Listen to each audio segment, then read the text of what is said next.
નમસ્તે વિદ્યાર્થી મિત્રો, સ્ટડી ફોર નોલેજની યુટ્યુબ ચેનલમાં આપનું હાર્દિક સ્વાગત છે.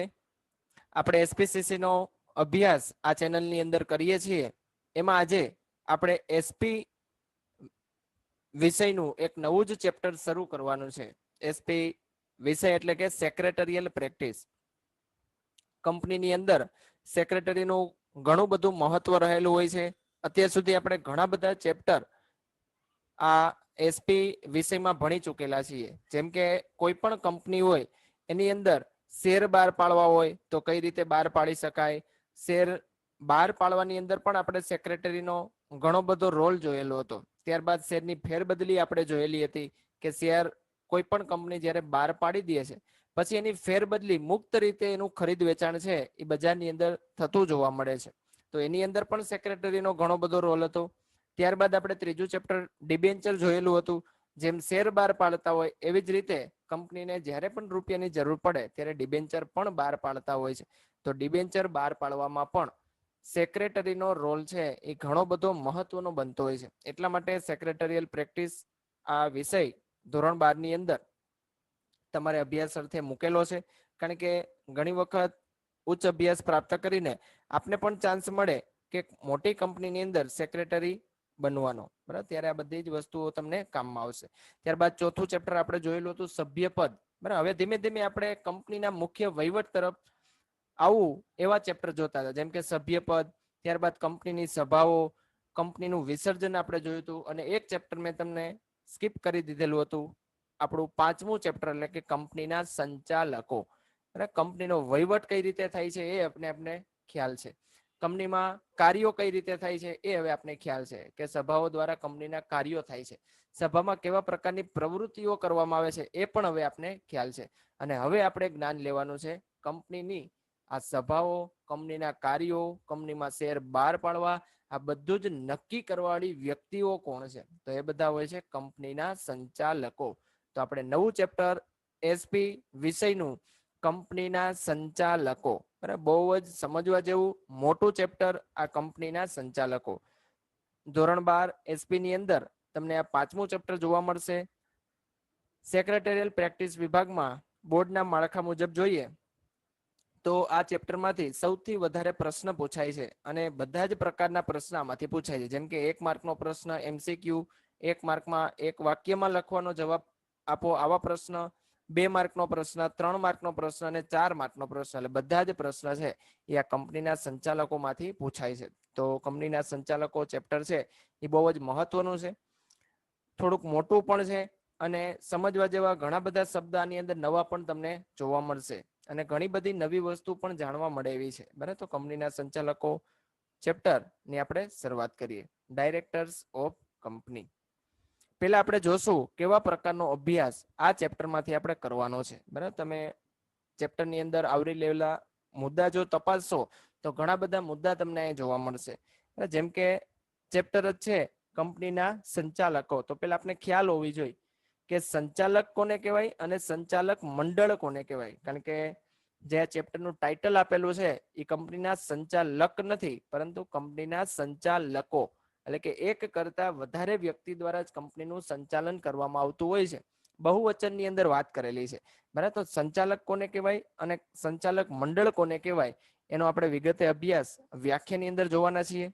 પ્રસ્તાવના પણ જોશું. આજના લેક્ચરની અંદર આપણે માત્ર ને માત્ર પ્રસ્તાવના જ જોવાની છે કે કંપનીના સંચાલકો ખરેખર કેમ મહત્વ કંપનીની અંદર ધરાવતા હોય છે. ચાલો, ત્યારબાદ બીજો ટોપિક આપણે જોવાના છીએ સંચાલકોની સંખ્યા.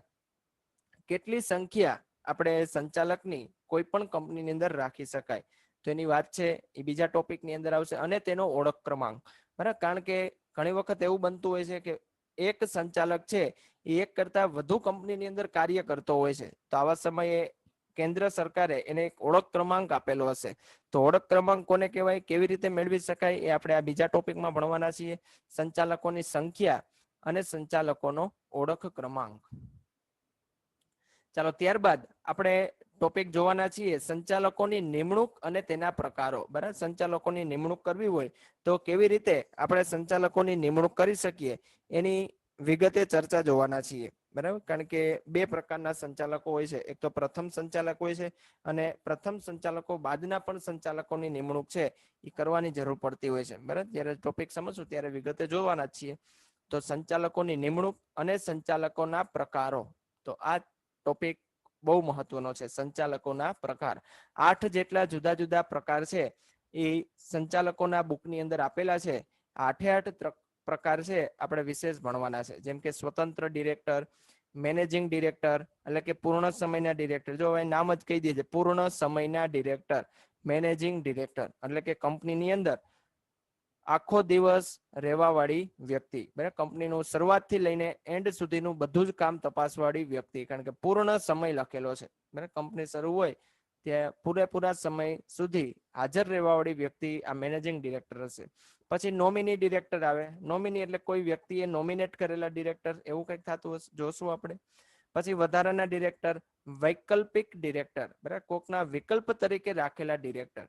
પછી જે ડિરેક્ટરનો સમય પૂરો થયા અગાઉ ડિરેક્ટરની ખાલી જગ્યાએ નિમણૂક, એ પણ ટોપિક જોવાના છે. પછી નાના શેર હોલ્ડર્સ દ્વારા ચૂંટાયેલા ડિરેક્ટર્સ અને છેલ્લે સ્ત્રી ડિરેક્ટર. હવે મોટા ભાગની કંપનીની અંદર સ્ત્રીઓને પણ પ્રાધાન્ય આપવામાં આવે છે અને એવો રૂલ્સ પણ બનાવેલો છે કે અમુક સભ્ય કરતા જે પણ કંપની વધારે હોય, બરાબર, જેમ કે કોઈ કંપની એવી છે કે જેની પાસે 100 કરોડ કરતા પણ વધારે શેર મૂડી હોય, તો આવી કંપનીએ ઓછામાં ઓછી એક સ્ત્રી ડિરેક્ટર રાખવી ફરજિયાત બનેલી છે. બરાબર, તો કંપની દ્વારા આ એક માર્ગદર્શન આપેલું છે અને એક નવો જ રૂલ્સ એડ કરેલો છે કે જો કોઈ કંપની છે એની ભરપાઈ થયેલી શેર મૂડી છે એ 100 કરોડ કરતા વધારે હોય તો ત્યાં ફરજિયાત એક સ્ત્રી ડિરેક્ટર રાખવી. બરાબર, તો હવે ધીમે ધીમે સ્ત્રીઓનું વર્ચસ્વ છે એ કંપનીની અંદર પણ ઘણું બધું જોવા મળે છે. ચાલો, તો અહીંયા સુધી આપણે સંચાલકોની વાત કરશું, કેવા પ્રકાર અને કેવી રીતે નિમણૂક થઈ શકે. પછી આપણે જોવાના છીએ સંચાલકોની લાયકાત અને ગેરલાયકાતો. બરાબર, કે કેવી વ્યક્તિને આપણે ખરેખર સંચાલક તરીકે નિમી શકીએ અને કેવી વ્યક્તિને ખરેખર સંચાલક તરીકે આપણે નિમણૂક કરવી ના જોઈએ. ચાલો, ત્યારબાદ 5મો ટોપિક જોવાના છીએ, સંચાલકોની નિવૃત્તિ, સંચાલકોનું રાજીનામું અને સંચાલકોને હોદ્દા પરથી દૂર કરવા.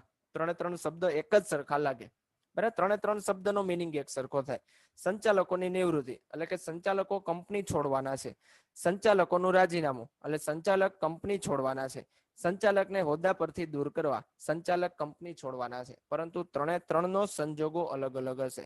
જો સંચાલકની ઉંમર પૂરી થતી હશે ત્યારે સંચાલકોની નિવૃત્તિ આવશે. જો સંચાલકને કંપની ચેન્જ કરવી હશે અથવા તો કંપનીની અંદર કાંઈ પણ એવા પ્રશ્ન સર્જાયેલા હશે અને સંચાલકને કંપનીમાં કામ ના કરવું હોય એવા સમય આપશે સંચાલક રાજીનામું. અને ધારો કે કોઈ સંચાલકે કંપનીની અંદર ગેરવહીવટ કરેલો છે તો હવે ફરજિયાત એને હોદ્દા પરથી દૂર કરવા પડશે. તો એના સંજોગોની આપણે ચર્ચા આ સંચાલકોની નિવૃત્તિ, સંચાલકોનું રાજીનામું અને એને હોદ્દા પરથી દૂર કરવા એ ટોપિકની અંદર જોશું. બરાબર, બાકી એમ જોવા જાવ તો 3 વસ્તુ એક દ્રષ્ટિએ આપણે સરખી લાગે છે કે નિવૃત્ત કહી દો, રાજીનામું કહો કે દૂર કરવા, તો હવે આપણે એને કંપનીમાં કામ કરવાની સત્તા છે એ લઈ લેવાની છે. પરંતુ 3ની અંદર સંજોગો કંઈક અલગ બનેલા હશે. ચાલો, ધારો કે સંચાલક છે એ કંપનીમાંથી નીકળી ગયા છે, હવે એનું પદ ખાલી રહે છે, તો ડિરેક્ટરનું ખાલી સ્થાન. બરાબર, તો હવે એના સ્થાને કોઈ બીજી વ્યક્તિને આપણે નિમણૂક કરવાની છે, તો એની ચર્ચા આપણે ત્યારબાદ કરવાના છીએ. પછી સંચાલક તો ઘણા બધા વાત કરી કે સંચાલક એક કંપનીમાં હોવો જ જોઈએ, બધો વહીવટ કરે છે. તો હવે કંપની ધારાએ કેવા પ્રકારની જોગવાઈઓ અથવા તો કેવા પ્રકારની સત્તાઓ, ફરજો અને જવાબદારી આ સંચાલકને આપેલી છે. અહીંયા પણ 3 શબ્દ, સંચાલકની સત્તા, ફરજ અને જવાબદારી. સત્તા એટલે કે એનો પાવર, ફરજ એટલે કે એને કેવા પ્રકારના કાર્યો કરવા જોઈએ અને જવાબદારી એટલે કે એને કેવા પ્રકારના કાર્યો કરાવવા જોઈએ. તો આ 3 બાબતો છે એ આપણે સંચાલકની સત્તા, ફરજો અને જવાબદારીમાં ભણીશું.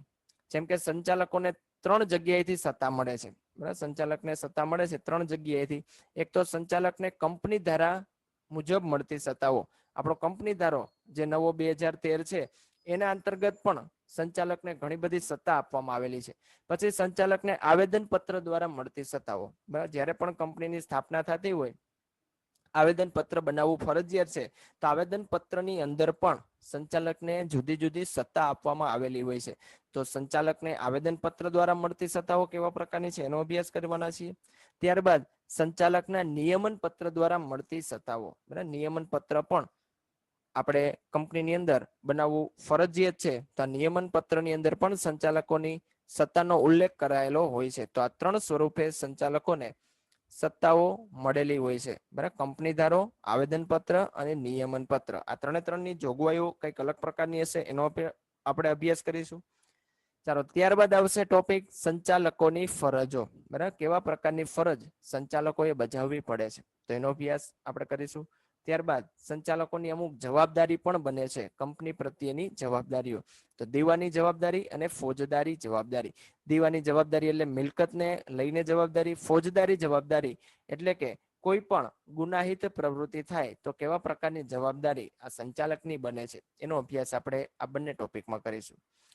ચાલો, ત્યારબાદ કંપનીનો મહત્વનો ડિરેક્ટર એટલે કે મેનેજિંગ ડિરેક્ટર, બરાબર. કારણ કે આપણે અગાઉ જ વાત કરેલી હતી મેનેજિંગ ડિરેક્ટર, ને બીજું શું નામ આપેલું છે, પૂર્ણ સમયના ડિરેક્ટર, બરાબર. તો કંપનીની અંદર 24 કલાક તો ન કહેવાય, પરંતુ જેટલો સમય કંપની ચાલુ રહે એ હર હંમેશ કંપનીમાં હાજર રહેવાવાળી વ્યક્તિ એટલે મેનેજિંગ ડિરેક્ટર.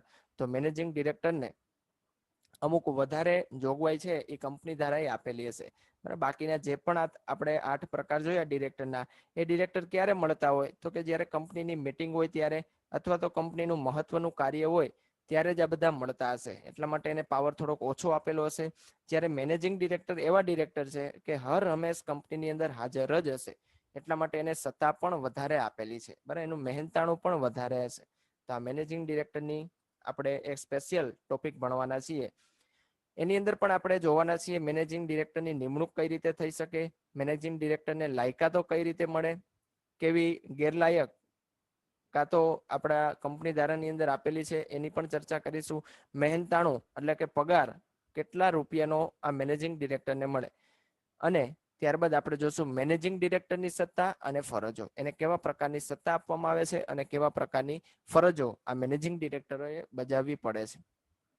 અને આટલું સમજ્યા પછી આપણે છેલ્લે જોવાના છીએ ડિરેક્ટર અને મેનેજિંગ ડિરેક્ટર વચ્ચેનો તફાવત, બરાબર. એટલે કે સંચાલક અને મેનેજિંગ સંચાલક, મુખ્ય સંચાલક વચ્ચેનો તફાવત, બરાબર. તો છેલ્લે આપણે ચેપ્ટરની પૂર્ણાહુતિ છે એ તફાવતથી કરવાના છીએ. અને આપણે બધાને ખ્યાલ છે કે એસપી ના પેપરમાંથી, બરાબર, 1 થી 2 તફાવતો હર હંમેશ પૂછાય જ છે. એટલા માટે તફાવત એ ખૂબ જ મહત્વ ધરાવે છે, અને તફાવત ઉપરથી તમે 2 થી 3 પ્રશ્ન છે એ સોલ્વ કરી શકો, બરાબર. તો આટલા ટોપિક આપણે આ કંપનીના સંચાલકોમાં ભણવાના છે.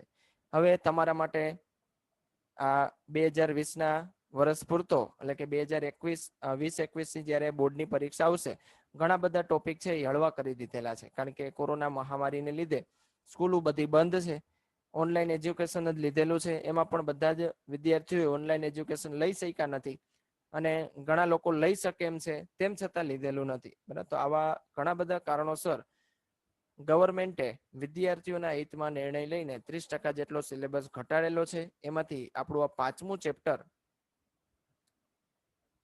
કંપનીના સંચાલકો, એમાં પણ ઘણા બધા ટોપિક કપાત કરેલા છે, બરાબર. એનો ઓલરેડી એક વિડીયો મૂકી દીધેલો છે, એ મારી યુટ્યુબ ચેનલમાંથી તમે આ વિડીયો મેળવી શકશો, કે ધોરણ 12 એસપી વિષયમાંથી અભ્યાસક્રમમાં થયેલા ફેરફાર, આવો વિડીયો તમને મળી જશે.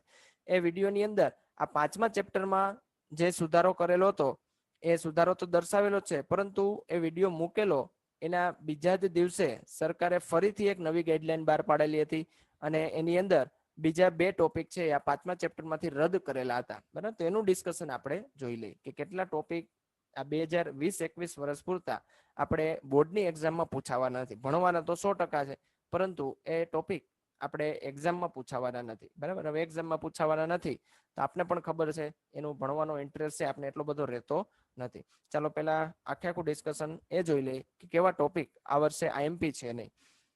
અને આમ જનરલી જોવા જાય તો આપણો અભ્યાસ પણ આપણે આઈએમપી બેઝ જ કરતા હોય છે. જ્યારે પણ બોર્ડની એક્ઝામ આવે કે કોઈ પણ એક્ઝામ આવે, આપણે શિક્ષકોને કહેતા હોય કે આમાંથી મને આઈએમપી આપી દો, તો આ વખતે બોર્ડ વાળાએ તમને આઈએમપી આપી દીધું છે, મોસ્ટ ઇમ્પોર્ટન્ટ ક્વેશ્ચન, બરાબર.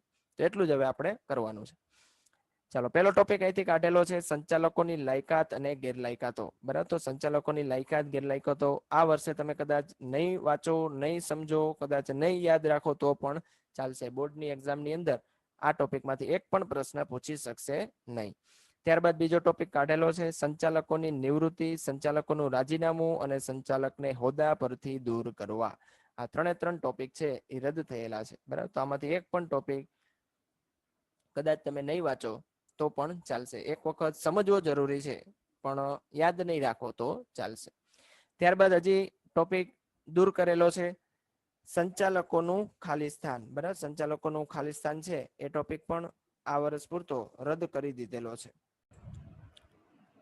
ત્યારબાદનો ટોપિક આપણે જોઈએ જે રિમૂવ કરેલો છે સરકાર દ્વારા, શિક્ષણવિદો દ્વારા, એ છે સંચાલકોની જવાબદારી, બરાબર. સંચાલકોની 2 પ્રકારની જે જવાબદારી હતી, દીવાની જવાબદારી અને ફોજદારી જવાબદારી, એ પણ આ વર્ષે તમારે બોર્ડની અંદર પૂછાઈ શકશે નહીં, તમારે યાદ રાખવાની જરૂર નથી. ચાલો, આ વસ્તુ તો આપણે પહેલા પરિપત્રની અંદર પણ જોવા મળેલી હતી અને મેં મારા વિડીયોની અંદર પણ આટલી વસ્તુ તો તમને દર્શાવેલી જ હતી. હજી આની અંદર ભૂલ ભરેલી એ હતી કે બોર્ડ દ્વારા જે પરિપત્ર આપેલો હતો એની રાખવાના મુદ્દા અને દૂર થયેલા મુદ્દા, આવા 2 વિભાગ પાડેલા હતા. એની અંદર આ 5.8 અને 5.9 નો કંઈ ઉલ્લેખ જ જોવા મળતો નહોતો, બરાબર. તો એ સુધારીને પરિપત્ર બીજી વખત બહાર પાડેલો છે અને આ 5.8 ટોપિક અને 5.9 ટોપિકમાં પણ થોડો ઘણો ફેરફાર કરેલો છે.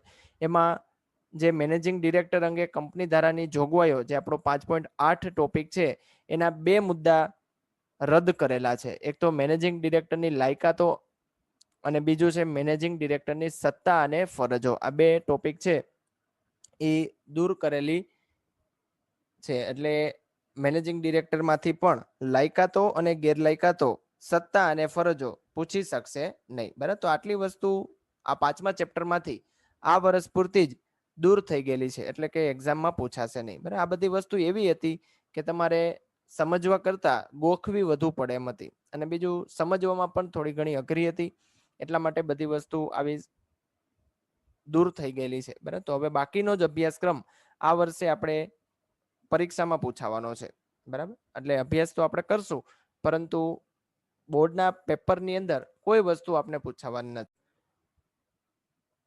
ચાલો, હવે શરૂ કરીએ આજનો આપણો ટોપિક, કંપનીના સંચાલકોની પ્રસ્તાવના, બરાબર. પ્રસ્તાવનાથી આપણે ટોપિકની શરૂઆત કરવાના છીએ. હવે સંચાલકો એ કંપનીની અંદર આપણે સ્થાપવાના છે, તો કંપનીનું પણ બ્રીફ ઇન્ટ્રોડક્શન આપણે લઈ લઈએ કે ખરેખર કંપની કોને કહેવાય, શા માટે આ સંચાલકોની જરૂર પડતી હોય છે. તો કંપની એક વિશાળ વ્યાવસાયિક સંકુલ છે, બરાબર. વ્યાવસાયિક સંકુલ કીધું છે એટલે કે કોઈ પણ કંપની છે એ વેપાર પ્રવૃત્તિ અર્થે જોડાયેલી હોય છે, અને વિશાળ એટલે કે ઘણા બધા વ્યક્તિઓ, ઘણી બધી સંસ્થાઓ એની અંદર સમાયેલી હોય છે. કંપનીનો જન્મ કંપની ધારાની જોગવાઈઓ અન્વયે થાય છે, બરાબર. તો અહીંયા શબ્દ વાપરેલો છે જન્મ. હવે જન્મ કોઈ વ્યક્તિનો જ થતો હોય, સજીવ હોય એવા વ્યક્તિઓનો, તો કંપની માટે પણ જન્મ શબ્દ વાપરેલો છે, અને એ પણ કંપની ધારાની જોગવાઈઓ, બરાબર. તો કંપનીની સ્થાપના આપણે કરવી હોય તો કંપની ધારાની જે પણ જોગવાઈઓ છે એનું પાલન કરવું જરૂરી છે. હવે કંપનીનો જન્મ થતો દર્શાવેલો છે, એટલા માટે કંઈક વ્યક્તિત્વનો દરજ્જો પણ આપવો પડશે.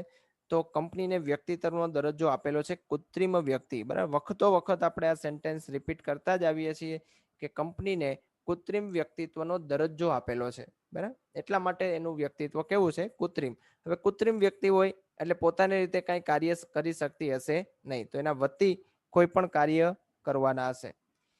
તે પોતાની મેળે કામ કરી શકતી નથી, એટલા માટે કંપનીની વ્યવસ્થામાં સ્વરૂપોમાં માલિકો, શેરધારકોની સંખ્યા વિશાળ હોય છે, બરાબર. તો કંપનીની અંદર કંપનીના માલિકો પણ એક કરતા વધારે હોય છે, અને આ જ માલિકો કોણ હોય છે, તો કે શેરધારકો, બરાબર. અહીં જો ડેશ કરેલો છે, માલિકો ડેશ શેરધારકો, તો જેને પણ કંપનીના શેર ખરીદેલા હોય છે એ જ કંપનીના કોણ હોય છે, માલિકો, બરાબર. તો કંપનીની વ્યવસ્થા વ્યવસ્થિત રીતે ચાલી શકે એ માટે કંપની શેર બહાર પાડતી હોય છે.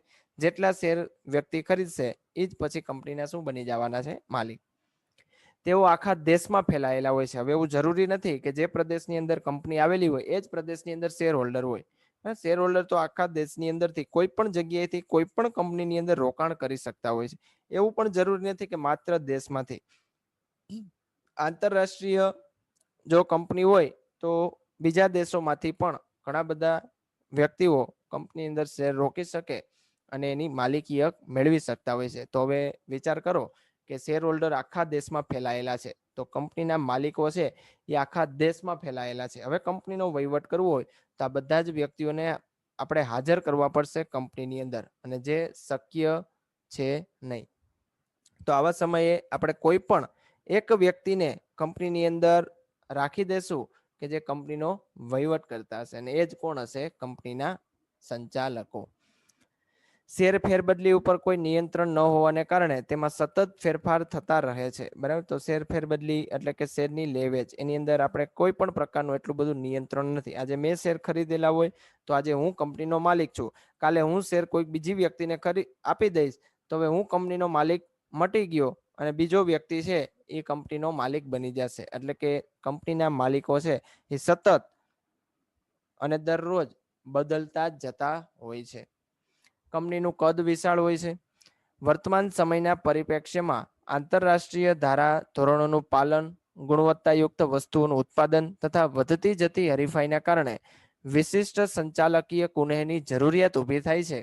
કંપની સ્વરૂપમાં પ્રત્યક્ષ રીતે માલિકો દ્વારા કંપનીનું સંચાલન શક્ય બનતું નથી. બરાબર, તો અહીં આપણે જોઈ શકીએ છીએ કે કંપનીનું સંચાલન ખરેખર તો માલિક જ કરતા હોય છે, પરંતુ માલિક છે એ હવે દેશ વિદેશની અંદર ફેલાયેલા છે, અને કોઈ પણ કંપની જો સારી રીતે ચલાવવી હોય તો જે પણ ઉત્પાદન કરે છે એ ઉત્પાદન ગુણવત્તાયુક્ત હોવું જોઈએ. અને ગુણવત્તાયુક્ત ઉત્પાદન ક્યારે થાય? તો કે માલિક હર રમેશ કંપનીની અંદર હાજર હોય તો આ ઉત્પાદન છે એ શક્ય બને છે. આજે આપણે ઘણી બધી એવી કંપની જોઈ છે, જેમ કે એપલ છે, ગૂગલ છે, માઇક્રોસોફ્ટ છે. આની પ્રોડક્ટની અંદર હજી સુધીમાં ક્યારેય કઈ પ્રશ્ન સર્જાણા નથી. તો આનું કારણ છે કે કંપનીના સંચાલકો એટલા પાવરફુલ છે. બરાબર, તો હવે કંપનીના માલિકો તો કંપનીની અંદર સંચાલન કરી શકતા નથી, તો હવે થશે શું? તો આનું સંચાલન કરવાવાળી વ્યક્તિઓ કોણ છે?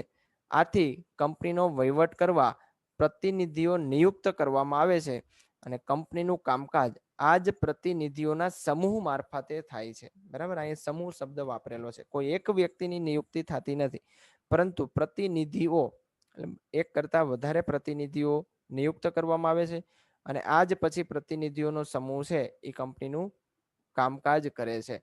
અને આ જ પ્રતિનિધિઓના સમૂહને કહેવામાં આવે છે સંચાલક મંડળ, એટલે કે બોર્ડ ઓફ ડિરેક્ટર. બરાબર, તો બોર્ડ ઓફ ડિરેક્ટર શા માટે કંપનીની અંદર મહત્વ ધરાવે છે એ આપણે પેરેગ્રાફ ઉપરથી સમજી શકીએ કે માલિકો દેશ વિદેશમાં પથરાયેલા છે, હર રમેશ કંપનીની અંદર હાજર રહી શકતા નથી. હવે કંપનીનું વહીવટ તો શરૂ થઈ ગયો છે, તો જે પણ પ્રોડક્શન થાય છે એ ગુણવત્તાયુક્ત બનવું જોઈએ. એટલા માટે કંપનીનો રોજબરોજનો વહીવટ કરી શકે એવા વ્યક્તિની જરૂર પડે છે, અને એની નિયુક્તિ કરવામાં આવે છે, અને એ સમૂહને કહેવામાં આવે છે સંચાલક મંડળ. યોગ્ય રીતે વહીવટ કરવા માટે કંપની ધારાની કેટલીક જોગવાઈઓનું પાલન કરવું જરૂરી છે. બરાબર, તો હવે આપણે થોડી ઘણી કંપની ધારાની જોગવાઈઓ પણ જોવાની છે. સંચાલકો માટે કેવા પ્રકારની જોગવાઈઓ કંપની ધારાએ કરેલી છે એનું પણ આપણે અભ્યાસ કરી લઈએ. મોસ્ટ ઓફ અભ્યાસ આ કંપની ધારાનો જે સંચાલકો માટેનો છે એ સભા ચેપ્ટરની અંદર આપણે ભણી ગયા છીએ. એક વખત આપણે રિવાઇઝ કરી લઈએ. કંપની અસ્તિત્વમાં આવ્યા બાદ 30 દિવસમાં સંચાલક મંડળની પ્રથમ સભા યોજવી જરૂરી છે. હવે જો સંચાલક મંડળની કેટલી આવશ્યકતા અને કેટલું મહત્વ ધરાવે છે એની વાત લખેલી છે કે કંપની જે દિવસથી અસ્તિત્વમાં આવેલી હોય એના 30 જ દિવસની અંદર કંપનીના જેટલા સંચાલકો છે એ સંચાલક મંડળની એક વખત 30 દિવસની અંદર બેઠક થઈ જવી ફરજિયાત છે. તો પ્રથમ સભા 30 દિવસની અંદર અસ્તિત્વમાં આવ્યા બાદ યોજવી ફરજિયાત છે. બરાબર, દરેક વર્ષમાં બોર્ડમાં ઓછામાં ઓછી 4 સભાઓ યોજવી જોઈએ. આ પેલા જે 30 દિવસની અંદર વાત લખેલી હતી એ ક્યારે? તો કે કંપની અસ્તિત્વમાં આવેલી હોય ત્યારે. બરાબર, જે મહિનામાં કંપનીની સ્થાપના થઈ હોય એના 30 જ દિવસની અંદર પ્રથમ સભા, અને દર વર્ષે ઓછામાં ઓછી કેટલી સભા? તો 4 સભા. આગળ શબ્દ વાપરેલો છે ઓછામાં ઓછી. વધુમાં વધુ ગમે એટલી સભા યોજી શકે, પરંતુ 4 સભા તો યોજવી ફરજિયાત જ છે. તો આ કંપની ધારાની જોગવાઈ જે આપણે 6થા ચેપ્ટરમાં સંચાલક મંડળની સભા એની અંદર આ બધી વસ્તુ ભણેલા હતા. સંચાલકે વ્યક્તિગત રીતે આવી સભામાં ભાગ લેવો જોઈએ. આ એની જવાબદારી બતાવેલી છે કે સંચાલક મંડળના સંચાલક જે પણ છે એને વ્યક્તિગત રીતે, વ્યક્તિગત અહીં શબ્દ એટલા માટે વાપરેલો છે કે એને હાજર રહેવું ફરજિયાત છે. વ્યક્તિગત એટલે કે પોતે જ હાજર રહેવાનું છે. બરાબર, પ્રોક્સી કે કોઈ વિડીયો કોન્ફરન્સ માધ્યમથી હાજર રહેવા કરતા વધારે જરૂરિયાત છે એ વ્યક્તિએ જ હાજર રહેવું. પરંતુ હાલના સમયની અંદર વિડીયો કોન્ફરન્સને પણ માન્યતા આપેલી છે.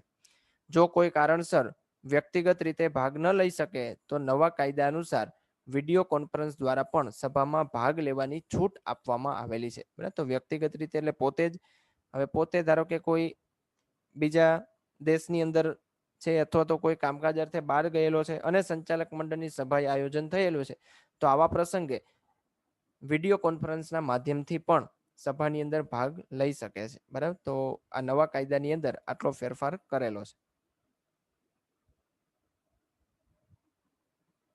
કંપની ધારો 2013 અનુસાર સભા માટે ઓછામાં ઓછી 1/3 અથવા ઓછામાં ઓછા 2 સંચાલકો, બેમાંથી જે વધારે હોય તે સભામાં હાજર રહેવા જોઈએ. બરાબર, તો આ તો આપણે જોયેલું હતું, આને કોરમ કહેવાય, કોરમ. બરાબર, અથવા તો આપણે કાર્ય સાધક સંખ્યા તરીકે પણ ઓળખીએ છીએ. ઓછામાં ઓછી એટલી સંખ્યા કે જેના વગર સભા શક્ય નથી એને કહેવામાં આવે છે કોરમ. તો સંચાલક મંડળની સભા માટે કોરમ છે 1/3 અથવા તો 2 સંચાલકો. આ બેમાંથી જે વધારે હોય એટલી સંખ્યા જો હાજર હોય તો જ સંચાલક મંડળની સભા થશે, નહીતર એ સભાને મુલતવી રાખવી પડશે. નવા કંપની ધારા મુજબ કંપનીમાં ઓછામાં ઓછા એક ડિરેક્ટર પાછલા વર્ષમાં ભારતમાં ઓછામાં ઓછા 180 દિવસ માટે વસવાટ કરેલ હોવા જોઈએ. તો આ પણ એક જોગવાઈ છે આપણા માટે નવી છે. નવો કંપની ધારો આવેલો એની અંદર એવો ઉલ્લેખ કરેલો છે કે કંપનીમાં ઓછામાં ઓછા એક ડિરેક્ટર, એટલે કે એક ડિરેક્ટર તો એવો હોવો જ જોઈએ કે જેને ભારતની અંદર ઓછામાં ઓછા 180 દિવસ સતત વસવાટ કરેલો હોવો જોઈએ. બરાબર, તો આ 180 દિવસ કાઉન્ટ કઈ રીતે થતા હોય?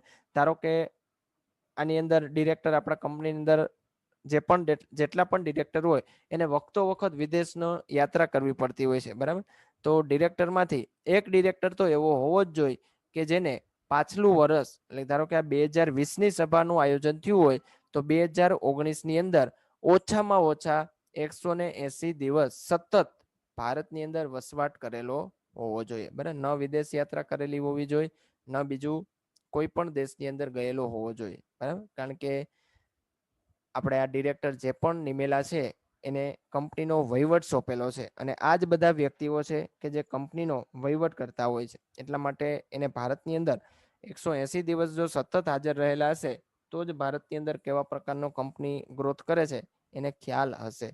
બરાબર, તો આ પણ એક જોગવાઈ છે એ કરેલી છે.